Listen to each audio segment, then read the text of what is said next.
Dear mga beloved yung soulmates, welcome to Renzo Tarot. Andito naman po tayo para sa isang soulful and meaningful na tarot reading. Dito lamang sa inyong inaabangan, sinusubaybayan at pinakamahal na Renzo Tarot channel. Maraming salamat po sa inyong walang sawang tiwala, suporta at laging pag-aabang. Mega shoutout po lalo na sa ating mga pinakamahal na OFWs. Saan mo panig kayo ng mundo, laging nakabang maraming salamat. Okay? Ang ating pong reading ngayon, ay alamin natin po kung anong mensahe ng ating pinakamahal na Saint Michael the Archangel, ating San Miguel the Arcangel para sa inyo pinakamamahal kong nasa sign ng Capricorn. Okay, Capricorn? Sige, alamin natin ang iyong kapalaran. Alamin natin ang mensahe ng universe sa pamamagitan ng gabay na rin ng ating Saint Michael the Archangel. Si Saint Michael the Archangel po ang hari o siya yung leader ng lahat ng mga anghel ng Panginoon sa langit. Actually, tinalo niya si Satan. Tatakot sa kanyang pwersa ng kasamaan. Okay? Sige, wag natin pang patagalin pa. Alamin na natin kung ano ang mensahe sa iyo, Capricorn, ni Saint Michael the Archangel, Spirit Universe, Spirit Guides. Ito, nakita na natin. Ayan, ang unang mensahe. Wow, napakagandang pambungad na mensahe ni Saint Michael para sa iyo. Capricorn is the Page of Pentacles. You can see here kung mararamdaman mo ito, Capricorn, ang energy na nafe-feel ko dito para sa inyo, Capricorn, is that abundance is coming. May paglago, may moving forward sa kasalukuyan mong sitwasyon. Kung ano man tong yung kasalukuyang sitwasyon na kinabibilangan, maaring siguro kung feeling mo stable ka na, mas lalo pa, there will be a lot of surprises sa finances. Magkakaroon din ng promotion. Basta it's all about elevation at it's all about more on unexpected blessings para sa inyo, Capricorn. Okay? Sige. Spirit Universe, Spirit Guides, Saint Michael the Archangel, message po para sa ating mga nasa sign ng Capricorn. Okay. Ito, napakita na. But this is in reverse. Bumaliktad po siya. This is also a beautiful card. 5 of Cups. Pero bumaliktad siya. Ibig sabihin, tapos na yung mga pag-worry mo. Okay? Wala ka ng ito pag napanood mo ito, Capricorn, wala tong time frame. Ibig sabihin, kung kailan mo pa ito mapanood bukas, next month, or next year. Okay? Ibig sabihin, you will no longer makakaranas ng mga kalungkutan. Hindi ito yung time para problema ang kakarapin bagkos dahil nga nagsimula. Ito, partner siya.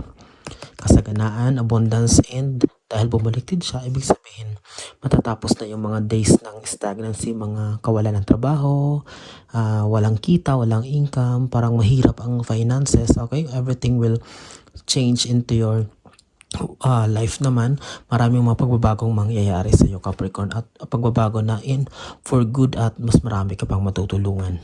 Okay, wow. Spirit Universe, Spirit Guide, Saint Michael. Ayun, may napakita na agad. Okay, sige, sama na natin to.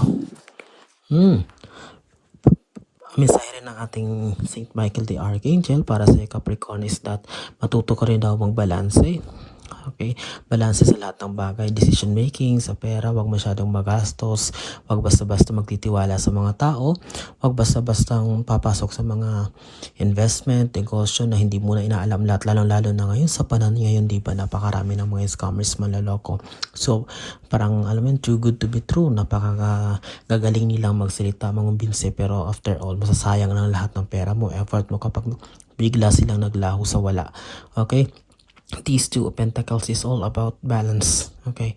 Everything will balance, pati sa health, sa mga kinakain, kung kulang sa tulog, have time to rest, everything, mag-exercise, everything na tungkol sa balance. Okay? Para maging balance ang buhay mo, Capricorn, at mas lalo pa itong lumago at umunlad. Okay? Pang-apat, the Strength card. Okay? The Strength card is a beautiful card para sa inyo, Capricorn. Wow, naninilaw. Ibig sabihin, look at the background. There's the blue mountain is your dreams.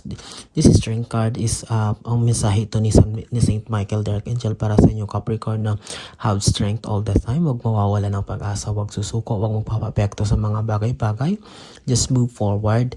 Okay, kasi ito, bumaliktad na, diba? Wala na eh. Wag mo nang isipin yung mga nakaraan, Capricorn. Just move forward. Everyone will follows, and lahat kapag alam mo yung mindset mo binago mo na parang hindi ka na masyadong papaapekto sa mga bagay-bagay, ay bubuhos yung biyaya para sa iyo at puro na lang kasaganahan ang mararanasan. Mensahe ng ating Saint Michael the Archangel na huwag kang matakot. Andyan ang universe, andyan ang Panginoon.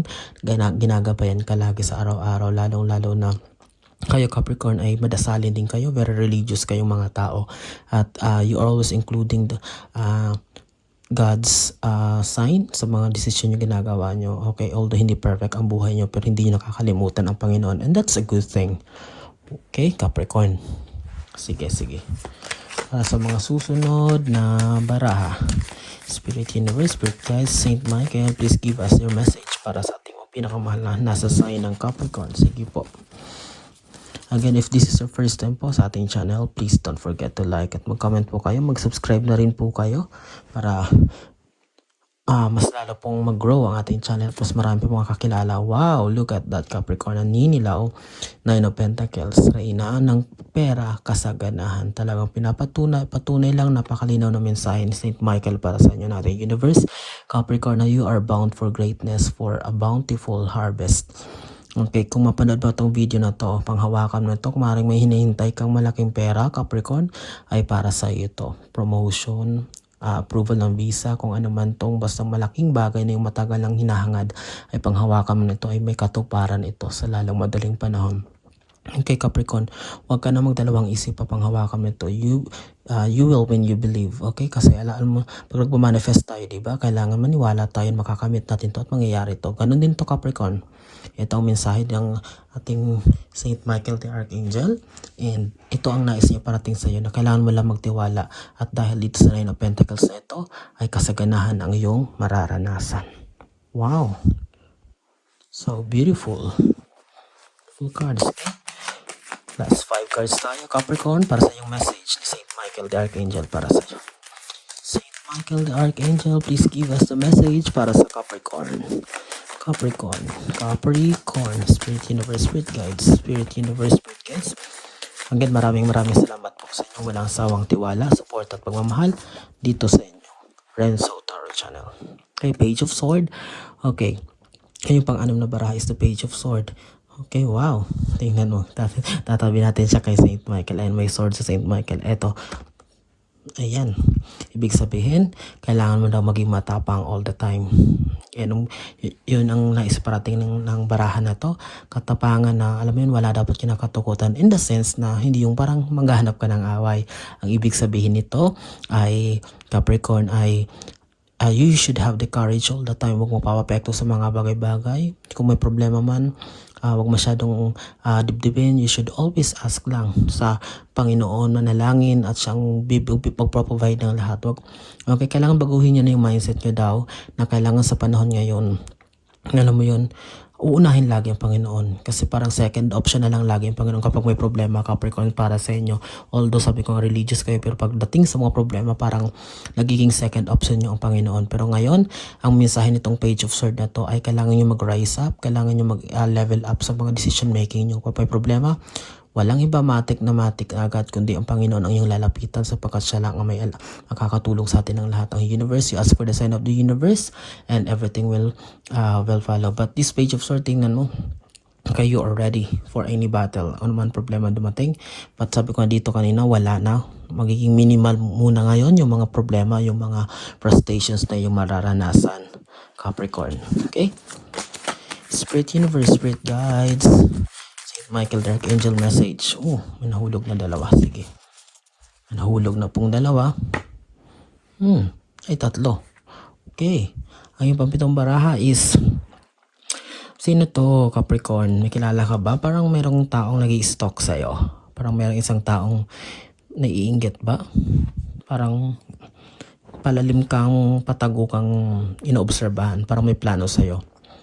Maging mapagmatsyag, Capricorn, maging maingat sa pagtitiwala sa mga tao. Ang mensahe ni Saint Michael ay huwag basta-basta magtitiwala. Merong mga taong nagmamanman sa'yo. I don't know kung anong motibo nila. Sige, Capricorn, maging maingat sa araw-araw sa pagtitiwala, sa paglalabas ng mga messages. Huwag basta-basta magtitiwala, baka mamaya kumalat ito.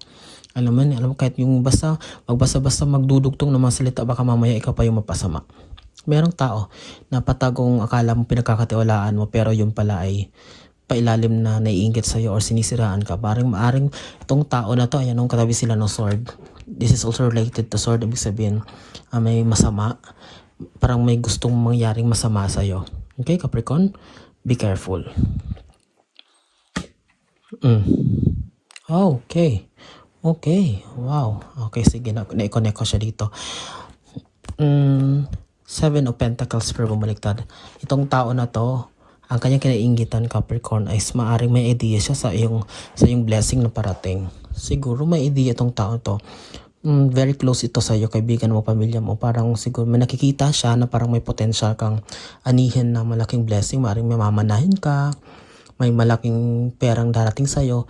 At ang nakikita ko dito is that yung inggit na to, itong masamang plano na to, may kinalaman sa pera.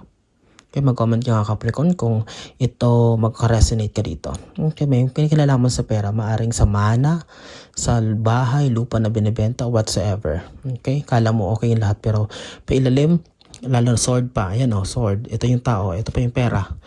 Okay, Capricorn, kung mapanood mo tong video na to, this is for you. Ibig sabihin ay maging maingat sa mga tao.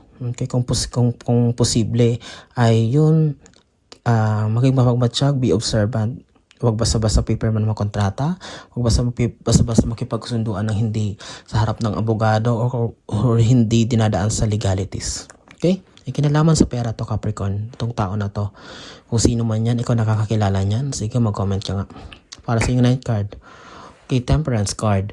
Okay, ang yung pang-siyam na baraha is Temperance card. Ayun, this is also about taking care of yourself. Maging maingat din sa mga words, sa mga statement na yung bibitawan, maaring ibato ito sa'yo. Okay, this is also about yung pagiging maingat, pagiging vigilant. Yun yung term na yun. Sa lahat ng iyong gagawin kasi sa panahon ngayon, napakaraming mapagpanggap. Okay, this Temperance card is also reminding you sa tulong ng ating Saint Michael the Archangel na kayo, Capricorn, sa lahat ng oras ay, alam mo yun, maging maingat. Kailangan, it's all about, itong reading na to is all about balance, pag-iingat, kasi may malaking blessing Nine of Pentacles ang darating. Ito yung blessing, bumaliktad pa. Pero pinag-iingat lang kayo. Kasi prone kayo sa, alam mo yun, dahil syempre pag pinag-usapan ng pera, ayun pinakaunang baraha na binigay namin sa ng Saint Michael ay pera. Page of Pentacles, lumabas sa dulo, 9 of Pentacles, pera.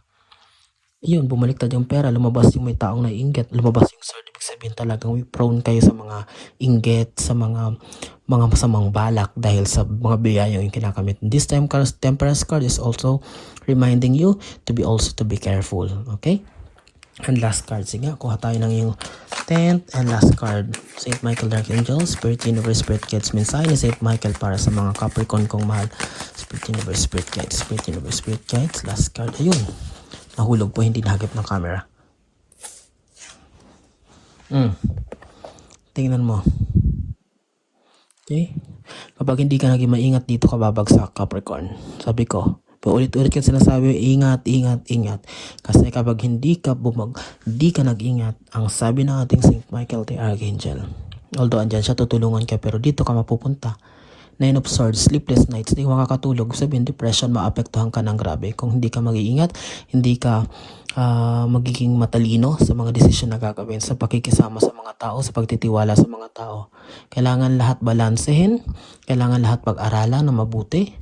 May mga blessings na parating, mas marami pa, doble, triple, pero may mga taong andyan sa gilid, nag-aabang lang. Nag-aantay lang na mag-fail ka, nag-aantay lang na bumagsak ka, at may hindi sila natutuwa sa'yo. At itong pang-10 baraha na 9 of Swords ay dito ka hahantong. Hindi ka makakatulog, madidepress ka, malulungkot ka, at puro kalungkutan yung madaranasan kung hindi ka mag-iingat. Okay, yan lamang ang ating napakagandang mensahe, reminder para sa iyo ni Saint Michael the Archangel Universe, para sa inyong pinakamamahal kong Capricorn. At maraming salamat sa inyong walang sawang tiwala, support at pagmamahal dito sa Renzo Tarot Channel. Maraming salamat sa inyong mga comment.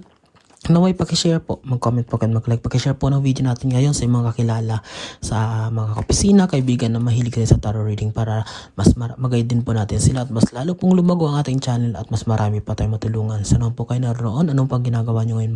Maraming salamat and God bless us all.